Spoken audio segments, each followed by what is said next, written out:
Hey guys, hello and welcome to Exploring Heart. As we all know about the sad demise of the legendary Indian actor Dilip Kumar on Wednesday 7th of July 2021. In this video, we will be talking about some of the lesser known facts about the tragedy king Dilip Kumar.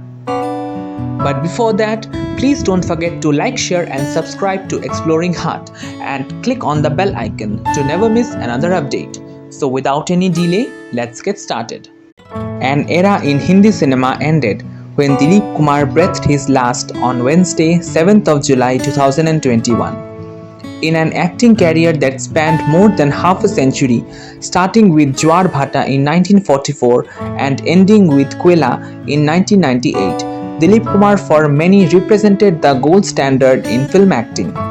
His trademark quiet delivery, sometimes so soft that the microphones couldn't pick it up, his attention to detail, running to the point of collapse to make a death scene look authentic in Ganga Yamuna, and his sheer versatility made him one of the Indian cinema's monuments. So as the mortal world bids farewell to the man so many revered as Yusuf Sahab, here is a look at some lesser known facts about him. That voice was not for the camera. One of the hallmarks of Dilip Kumar's acting was the gentle, almost understated manner in which he delivered his lines. Contrary to what many believe, this was not a style adapted for the cameras. Dilip Kumar says he actually was a very soft-spoken in real life as well. He credits his parents for this, pointing out that his mother was very gentle and his father never shouted even when he was upset. A Raj Kapoor Discovery. Well, in terms of strict historical accuracy, Dilip Kumar was the biggest star to be discovered by Raj Kapoor. Mind you, Raj Kapoor was not a filmmaker himself at that time.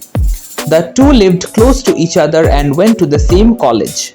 And evidently it was then that Raj Kapoor told Yusuf Khan, "You can be a star." If ever evidence were needed that Raj Kapoor could spot a star, cinema killed the football star. For all the starry advice from Raj Kapoor, Dilip Kumar actually wanted to become a good football player. His father wanted him to focus on chess, not the first time they would disagree. He was a very good player at school and was the secretary of his school's football association, but well, real life had other ideas. Nomenclature by another legend. As many know, Dilip Kumar was born Muhammad Yusuf Khan. He changed his name to Dilip Kumar on the advice of Hindi film legend Devika Rani, who had hired him from Bombay Talkies, which is another story and another point. He would, however, be known as Yusuf Sahab to many people. He could sing. Although best known for his acting skills, Dilip Kumar was known to sing well too.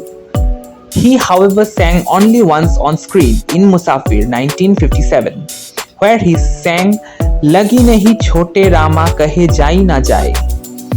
Many were struck by how similar his voice sounded to that of the man who sang so often for him, Talat Mahmud, and was a dab hand at selling sandwiches.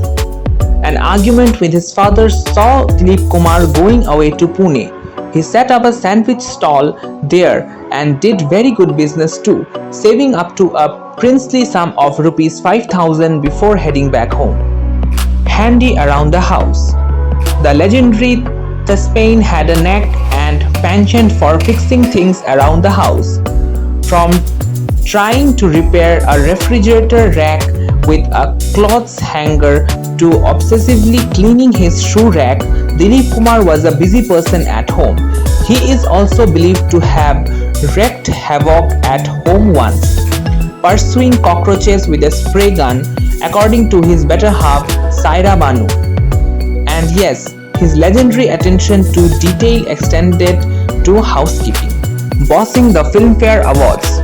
The famous Filmfare Awards were first presented in 1954, and the first person to win the Best Actor award was Dilip Kumar for his work in Daag.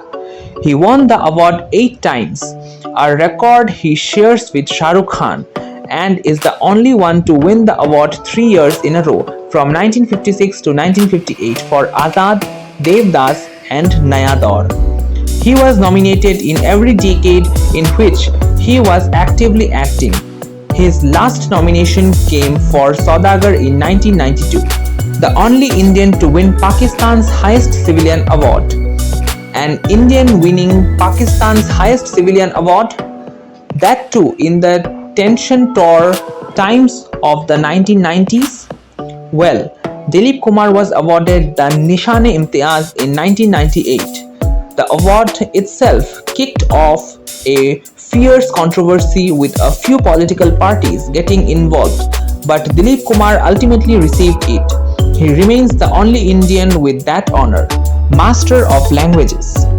Dilip Kumar had a keen ear for language and diction. He could speak Hindi, Pashto, Urdu, Punjabi, Marathi, English, Bengali, Gujarati, and Persian, and was also fluent in Bhojpuri and Awadhi.